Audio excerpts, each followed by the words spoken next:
Soon, every single Brit will be going on their summer holidays. And for the first time, well, since 2019, the levels of air travel and especially foreign travel are predicted to be returning to pre-pandemic levels, especially for people in the UK.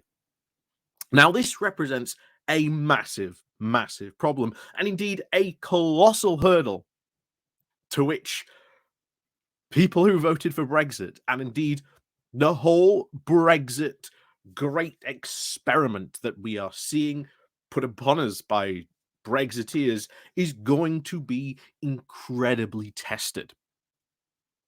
Because last year, while at least the pandemic was still in effect, people were sort of going on holidays, but especially British tourists, and especially if you followed any travel bloggers, any British travel bloggers in particular, they were all posting about one thing.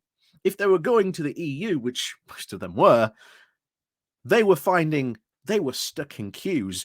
Gone had been the ability to go straight off the plane, get your bag, and off you go.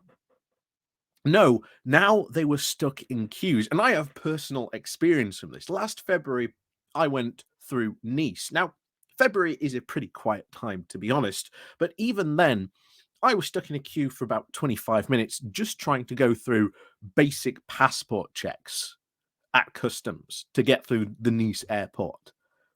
That's just 25 minutes.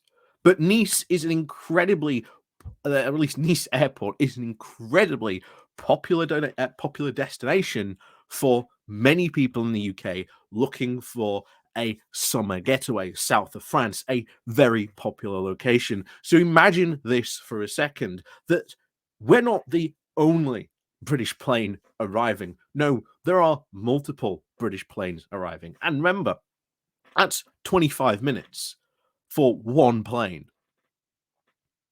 But how long then if there are multiple planes from the UK arriving at these very popular destinations? Case, for example, as you can see from the video here, this is Athens.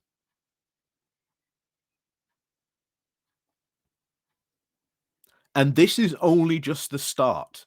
This is Athens. That's the EU where we used to be able to go through. That's now. And I don't know how many planes that represents, but I'm willing to represent that might be maybe one full plane of people. Now, we are at the cusp, as I said initially, at the beginning of these summer holidays. And that's what Athens looks like from just potentially one plane arriving. What happens when we get multiple planes arriving? As I said today on Twitter, Brexit is not going to last.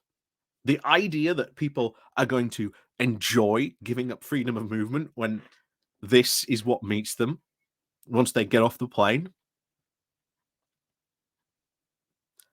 it's not going to last at all.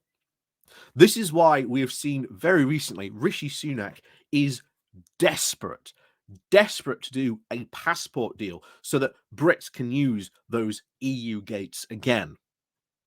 But as we said before, when we talked about this, the EU is expecting something in return, that Rishi Sunak will now have to expect EU identity cards as a form of identification, not just passports. So far, Sunak has been very reluctant to actually do this because he's still trying to do a deal on these small boats, or at least trying to solve the problem of these small boats. And doing such a deal at this moment in time may be seen, especially by people like Nigel Farage or Reform UK, or even the other Brexiteers, or even his own hard right of the party, as giving up and giving in to the EU.